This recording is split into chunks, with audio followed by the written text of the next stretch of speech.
En el nombre del Padre, y del Hijo, y del Espíritu Santo. Amén. Buenas y santas, queridos amigos de la tele, nuevamente juntos con nuestros temas de fe católica, con las enseñanzas del catecismo de la Iglesia sobre la oración. Y estamos viendo la cuarta parte del catecismo, que es sobre la oración, que tiene dos secciones. Hoy comenzamos con la segunda sección, que es la oración del Señor, la oración del Padre Nuestro. Nos cuenta San Lucas, capítulo 11, que estando Jesús en cierto lugar, le dijo uno de sus discípulos: Maestro, enséñanos a orar, como enseñó Juan Bautista a sus discípulos. Y en respuesta de Jesús a su discípulo, le enseña el Padre Nuestro. Este Padre Nuestro que en San Lucas lo encontramos con un texto más breve, en su capítulo 11.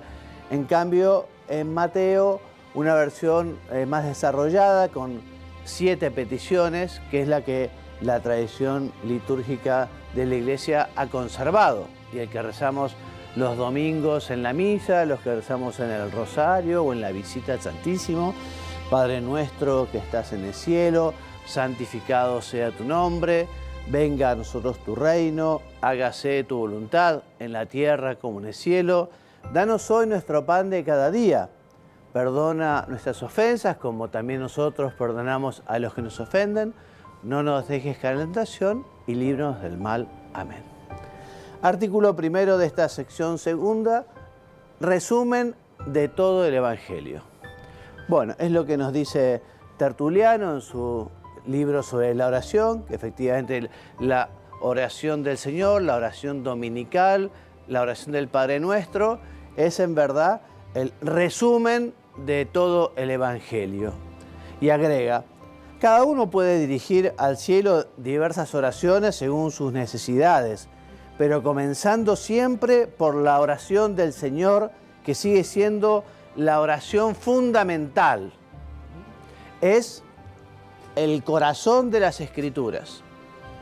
San Agustín nos invita: recorran o recorred las oraciones que hay en las Escrituras, y no creo que puedan o que podáis encontrar algo que no esté incluido en la oración dominical, en la oración del Padre Nuestro, en la oración del Señor. Allí encontramos la buena nueva de Jesús resumida. Él nos la da fundamentalmente en el Sermón de la Montaña, en que durante toda su vida el Señor va revelando su buena nueva, ¿no? Pero justamente la oración del Padre Nuestro la encontramos en el centro de este anuncio del Sermón de la Montaña. Santo Tomás, en la Suma Teológica, Secunda, dice: la oración dominical es la más perfecta de las oraciones. En ella no solo pedimos todo lo que podemos desear con rectitud, sino además según el orden en que conviene desearlo. De modo que esta oración no solo nos enseña a pedir, sino que también forma toda nuestra afectividad. Y cuando hablamos de afectividad, nos habla del amor, cómo tiene que estar ordenado ese amor a Dios, a los demás, a uno mismo. La oración del Señor, oración dominical, porque Dominus Domini viene domingo, en fin, Domini es Señor en latín, ¿no? Significa que la oración al Padre nos la enseñó y nos la dice Jesús, Jesús nuestro Señor. Esta oración que nos viene de Jesús es verdaderamente única. Ella es del Señor. ¿Te acordás cuando hablamos en la primera parte, en la sección primera, que justamente con la venida de Jesús veíamos cómo Jesús reza, cómo Jesús enseña a rezar y cómo Jesús acoge la oración, en los 3 títulos, ¿no?, de referentes a la oración del Señor, ¿no?, de Jesús. Y efectivamente vamos a ver ahora cómo efectivamente en la oración del Señor está lo más importante que tenemos que pedir. El Señor nos muestra una manera de pedirlo y también, como decía Santo Tomás, el orden en el que hay que pedir. Dice San Juan, el Hijo único nos da las palabras que el Padre le ha dado. Jesús es la palabra, el logos, con mayúscula, y nos ha dado también palabras para poder dirigirnos al Padre, como Él se dirige al Padre. O sea, que el Señor nos enseña a rezar, el Señor reza con nosotros, el Señor reza por nosotros. Jesús es el maestro de nuestra oración.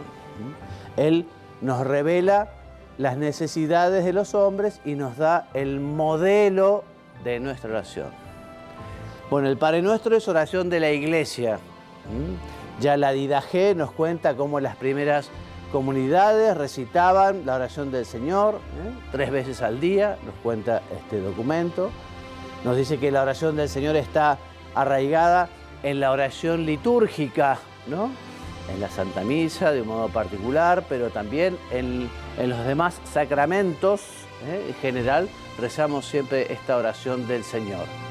Sobre todo en los 3 sacramentos de la iniciación cristiana, con el bautismo, con la confirmación y la Eucaristía, recitamos el Padre Nuestro, lo mismo que en el oficio divino, en la liturgia de las horas, rezamos siempre el Padre Nuestro. Bueno, a modo de resumen de estos primeros temas que hemos visto, repetimos. En respuesta a la petición de sus discípulos, Señor, enséñanos a orar, Jesús les entrega la oración cristiana fundamental, esto es, el Padre Nuestro. Esta oración dominical es en verdad resumen de todo el Evangelio, la más perfecta de las oraciones, nos dice Santo Tomás. Es el corazón de las Sagradas Escrituras y se llama dominical porque nos viene del Señor Jesús, maestro y modelo de nuestra oración. Es la oración por excelencia de la Iglesia y forma parte integrante de las horas, o sea, del oficio divino o de la liturgia de las horas y de los sacramentos de iniciación cristiana, del bautismo, de la confirmación y la Eucaristía. Artículo 2. Padre nuestro que estás en el cielo. Entonces, se nos invita a acercarnos al Señor con confianza. Más aún, no solo con confianza, sino que con verdadera audacia filial. De hecho, lo vamos a leer un poquito más adelante, en la invitación del sacerdote a rezar el Padre Nuestro, ¿no? Justamente dice, nos atrevemos a decir, siguiendo las enseñanzas de Jesús, nos atrevemos a llamar Padre. Recordemos que esto nos lo revela Jesucristo. Antes de Jesucristo, digamos, el pueblo elegido tenía a Dios como creador, omnipotente, ¿no? Pero no con esta relación filial, que además justamente con el bautismo tenemos esa nueva adopción, porque somos hijos en el Hijo por el bautismo, un regalo maravilloso. Entonces, por eso, fieles a la recomendación del Salvador, nos atrevemos a decir, decimos en la misa, nos atrevemos a decir Padre.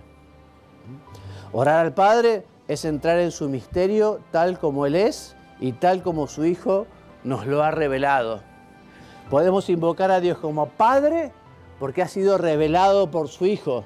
Si no hubiera sido revelado, no nos hubiéramos enterado, no lo sabríamos. De hecho, justamente decíamos, en el Antiguo Testamento no se tenía esta noción. San Juan Pablo II, cuando habla del Padre Nuestro, dice que seguramente a los judíos que escucharon a Jesús por primera vez les llamó poderosamente la atención, incluso a algunos los escandalizó, cómo se atrevía justamente a llamar a Dios Padre. La paternidad de Jesucristo es distinta a la nuestra. De hecho, Jesús habla de mi Padre y vuestro Padre, ¿no? Mi Dios y vuestro Dios. O sea, somos hijos en el Hijo. Bueno, la primera palabra de la oración del Señor es una bendición. O sea, cuando estamos diciéndole Padre, digamos de alguna manera, benedicere, estamos bendiciendo y nosotros podemos bendecir porque somos bendecidos. El Padre nos bendice y por eso nosotros podemos bendecirlo y dar gracia. Este don gratuito de la adopción que nos dejó Jesucristo, te decía, exige una conversión continua y una vida nueva. O sea, exige ese deseo de transformarnos, ese deseo de parecernos a Cristo, ese deseo de abandonar el pecado, de abandonar la maldad, de abandonar la mentira, de abandonar el orgullo, para buscar la santidad. Orar a nuestro Padre debe desarrollar dos disposiciones fundamentales. Por un lado, el deseo y la voluntad de asemejarnos a Él, asemejarnos al Padre, y también de comportarnos como hijos de Dios. De hecho, recordemos cómo Jesús habla de la necesidad de hacernos como niños, ¿no? Entonces, al rezar el Padre Nuestro, justamente queremos un corazón humilde, un corazón confiado, que nos hace ir a Dios como niños, porque es justamente a los pequeños a los que el Padre se revela. Padre y Padre Nuestro, este adjetivo nuestro manifiesta una relación totalmente nueva con Dios, porque hace relación a una pertenencia mutua. Tú serás mi pueblo, yo seré tu Dios, ¿no? Pero de esta manera ahora Dios, digamos, es nuestro Padre, nosotros hijos, y también por ser hijos del mismo Padre, entre nosotros hermanos. Y por eso nuestros hermanos merecen todo el respeto, porque son fundamentalmente hijos de Dios. Y al ser hijos de Dios y al valer toda la sangre de Cristo, merecen nuestro respeto. Ya nos dirá Jesús además que no podemos decir que amamos a Dios a quien no vemos, sino amamos al hermano, sino amamos a los demás, a los que vemos. Padre nuestro que estás en el cielo. Bueno, el cielo no es un lugar, no es un espacio, sino es una manera de ser, y hace referencia a su majestad, hace referencia a su santidad divina. Es verdad, nuestro Padre Dios está en el cielo, esa es su morada, también es nuestra patria, donde deberíamos haber estado, por decirlo de alguna manera, pero por el pecado hemos sido desterrados, pero queremos volver allí, a donde el Señor también nos invita y a donde el Señor además con su muerte en la cruz nos ha ganado esa posibilidad que habíamos perdido. Bueno, a modo de resumen dice el Catecismo, disposiciones propias del que reza el Padre Nuestro son: 1. La confianza sencilla y fiel. 2. La seguridad humilde y alegre.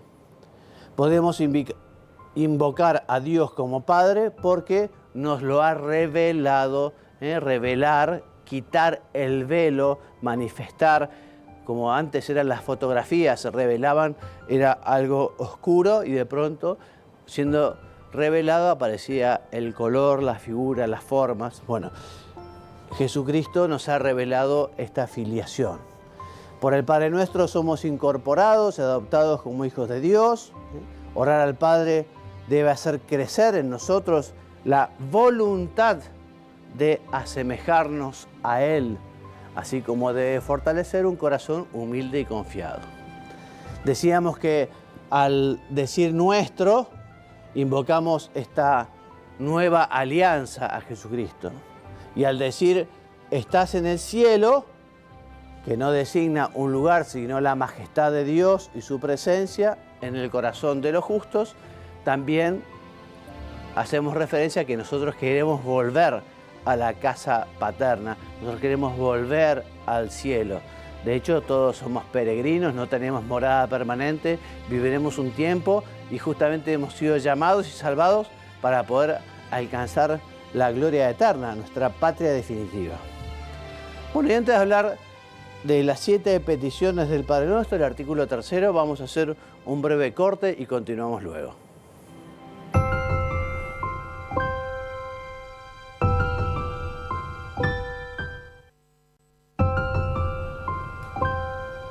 Muy bien, entonces pasamos al artículo 3, que son las 7 peticiones del Padre Nuestro.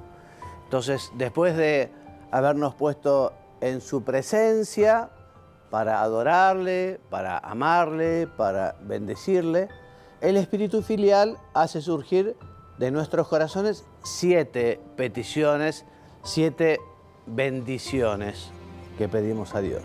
Las 3 primeras son más teologales, porque nos atraen hacia la gloria del Padre, y las 4 últimas, como camino hacia Él, ofrecen nuestra miseria a su gracia.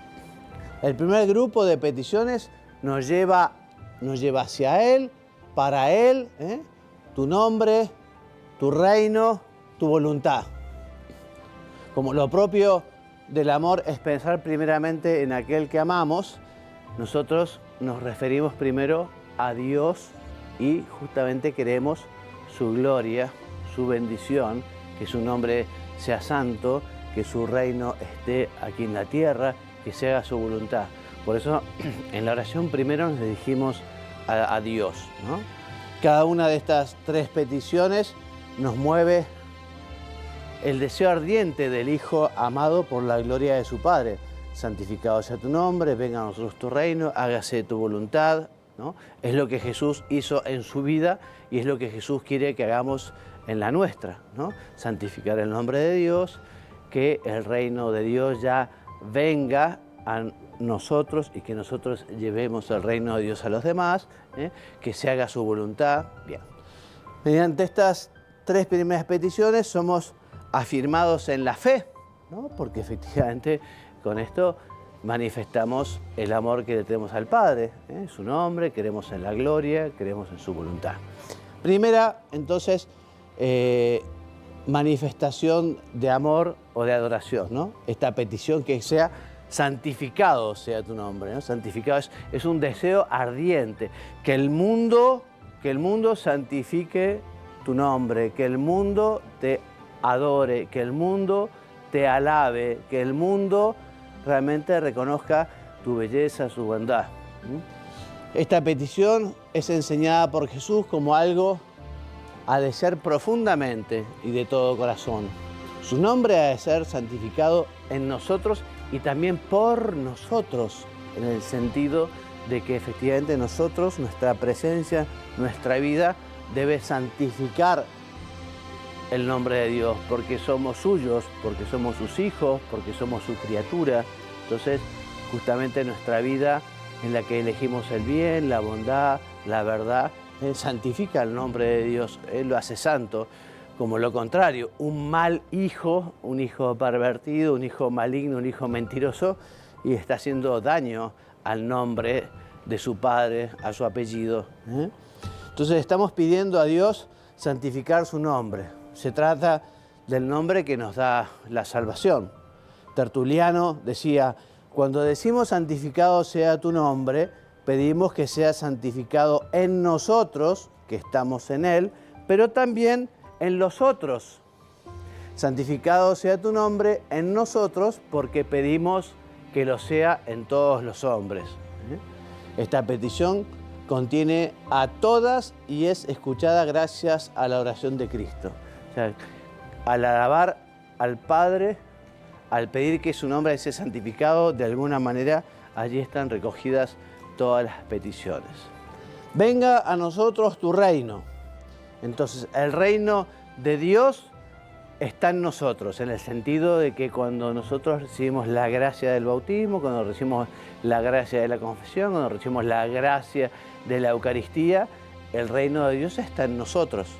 Ese reino de Dios que trajo Jesús, ese reino al que nosotros aspiramos también llegar, ese reino al que estamos llamados a llevar también a los demás. Por eso el reino se aproxima en el Verbo encarnado, se anuncia a través de todo el Evangelio, llega en la muerte y la resurrección de Cristo. Ese reino de Dios adviene en la última cena y por la Eucaristía está en nosotros. Ese reino de Dios llegará en la gloria cuando Jesucristo lo devuelva a su Padre. Incluso puede ser que el reino de Dios signifique Cristo mismo en persona. Es la persona de Cristo, es el reino. O sea, el reino de Dios, anunciaba Jesús, está en medio de vosotros. Y ellos no lo reconocían a Él, ni reconocían al reino, ni reconocían al Padre en Él. Esta petición es el Maranatá. Ven, Señor Jesús, ¿no? Cuando venga el Señor, vendrá el reino. Cuando sea su segunda venida, entonces ya habrá una tierra nueva y unos cielos nuevos, ¿no? Y ya efectivamente los que han sido fieles, los que han sido buenos, vivirán con Dios eternamente en el cielo. esta venida final del reino por medio del retorno de Cristo, que no sabemos cuándo será, pero Él vendrá en su gloria y majestad. Se tendrá también allí el juicio final, donde se hará público aquello que se juzgó en el juicio particular, pero en este momento se hará público para justicia, especialmente para la justicia de Jesús, que dejó la tierra como si fuera un delincuente cuando fue la persona, ¿no?, más santa, más buena, con mayores merecimientos, y sin embargo fue allí tan maltratado. Entonces se hará justicia. También se hará justicia con tantos santos y tantos que dejaron esta vida muy olvidados, ¿no? O sea, el juicio final. El juicio final y el final de los tiempos. El reino de Dios es justicia y paz y gozo en el Espíritu Santo. Por eso que el pecado no reine más en nuestro cuerpo mortal, nos invita San Pablo en su carta a los romanos, sino que habita en nuestro cuerpo el reino. Y el hombre, por vocación a la vida eterna, refuerza su deber de poner en práctica los medios recibidos del Creador para servir en este mundo a la justicia y a la paz. O sea que este conocimiento de que somos peregrinos y que no tenemos morada permanente y que hay otro mundo, lejos, digamos, de llevarnos a apartarnos de nuestras obligaciones, nuestras responsabilidades, de la cosa pública, por ejemplo, o de los demás, no, nos tiene que comprometer justamente a que el reino ya esté aquí entre nosotros, que esté Cristo, que esté la gracia, que esté la verdad, que esté el amor, ¿no? Y además nos compromete también a llevar a nuestros hermanos para que puedan alcanzar la bienaventuranza eterna. Hágase tu voluntad en la tierra como en el cielo.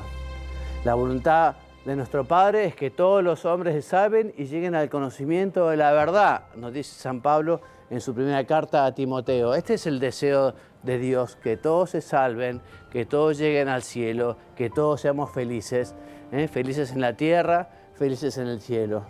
Por eso es un mandamiento que resume todos los demás y que nos dice toda su voluntad es que nos amemos los unos a los otros como Él nos ha amado. Mandatum novum do vobis, un mandamiento nuevo os doy, que os amáis los unos a los otros como yo os he amado. Un mandamiento que es nuevo. Un mandamiento ya en el Antiguo Testamento se nos invitaba a amar al prójimo como uno mismo, que ya es mucho querer a los demás como nos queremos a nosotros. Pero en este caso estamos llamados a querer a los demás con el amor de Cristo. Por eso estamos llamados a ser Cristo mismo, para poder amar así con el corazón de Cristo a los demás. Así pedimos con insistencia que se realice plenamente este designio benévolo en la tierra como ya ocurre en el cielo. Y pedimos a nuestro Padre que una nuestra voluntad a la de su Hijo para cumplir su voluntad. O sea que siendo Cristos, también ese deseo de cumplir o de vivir la voluntad del Padre. Para eso he venido, nos dice el Señor, para cumplir no mi voluntad, sino la del Padre. Y eso también nosotros, como lo dijo la Virgen, ¿no? Fiat, hágase en mí según tu palabra, que se haga tu voluntad.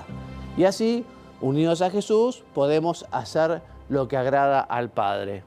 Y adheridos a Cristo, podemos cumplir esa voluntad del Padre. Jesús nos enseña que se entra en el reino de los cielos haciendo la voluntad de mi Padre que está en el cielo. No solo con decir Señor, Señor, sino el que cumple mis mandamientos, nos dice el Señor. Ese es el que entrará a la casa de mi Padre, ese es el que irá al cielo.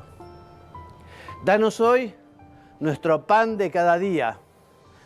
Al hablar de danos, manifiesta una gran confianza, porque es un imperativo, ¿no? Danos, parece un poco fuerte, pero bueno, es esa confianza filial, esa confianza de los hijos para con su padre. Ese danos es una expresión de la alianza, porque nosotros somos suyos y Dios es nuestro. Danos, pedimos para todos, pedimos en plural, no le decimos dame, dame, danos, danos a todos, nos hacemos solidarios con todos los demás, ¿no? Nuestro pan, el alimento, los bienes convenientes, materiales y también espirituales, porque justamente vamos a ver ahora cómo se trata de pedir el pan, que también es el pan de la palabra, el Evangelio, y el pan de la Eucaristía, no solo el pan material que nos alimenta. Esta confianza filial que libera de toda inquietud agobiante y de toda preocupación, nos da esa confianza, ¿no?, de pedir, ¿no? Y también pedimos el pan nuestro de cada día, pedimos hoy, ¿no?, como el maná. ¿Te acordás? El maná era para el día, no se podía guardar porque se descomponía. Nosotros pedimos el pan para hoy, Ya mañana Dios dirá. Nosotros confiamos en que mañana también Dios nos lo dará. Por eso cuando lo pedimos con ese abandono filial de los hijos de Dios. San Cipriano, en su oración justamente sobre el Padre Nuestro, dice: a los que buscan el reino y la justicia de Dios, Él les promete darles todo por añadidura. Todo pertenece a Dios. Quien posee a Dios no le falta nada, si Él mismo no le falta a Dios. Una gran verdad.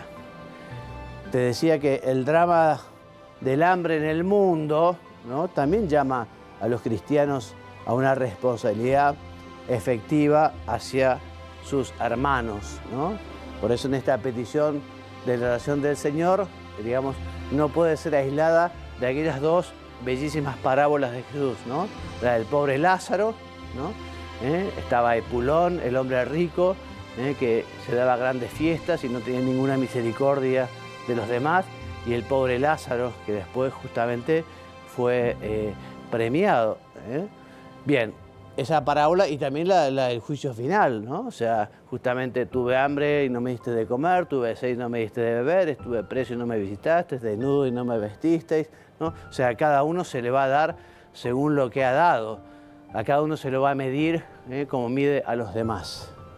También la pobreza de las bienaventuranzas invita a compartir los bienes materiales y espirituales, ¿no? Como el ora et labora de San Benito, que nos invita a orar como si todo dependiese de Dios y trabajar como si todo dependiese de nosotros, ¿no? O sea que todos los medios humanos, pero también todos los medios sobrenaturales. Rezar, pero también trabajar. Ora et labora. El alimento es don de nuestro Padre y le pedimos y le damos gracias por él.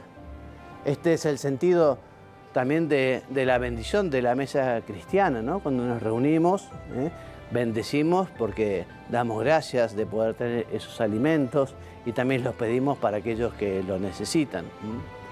Pero no solo de pan vive el hombre. Hay hambre, mas no hambre de pan ni sed de agua, sino de oír la palabra de Dios. Y este es el sentido específicamente cristiano de esta cuarta petición, que se refiere al pan de vida, el pan de vida que es la palabra de Dios, que se tiene que acoger en la fe, y el cuerpo de Cristo en la Eucaristía. Te decía, el pan de este día, el pan de cada día, el pan de hoy, y ya confiamos, mañana nos lo dará, ¿no? Hoy hacemos esta petición. Y ese divino alimento nos une al cuerpo del Salvador para que vengamos a hacer lo que recibimos, porque efectivamente en la Eucaristía no se convierte la Eucaristía en nosotros como el alimento material, sino que nosotros nos convertimos en Cristo. Vamos a dejar aquí para continuar la semana que viene y posiblemente terminar también con toda la explicación de esta segunda sección del Padre Nuestro. Así que me despido hasta la semana que viene. Que Dios los bendiga y los haga muy santos. Amén.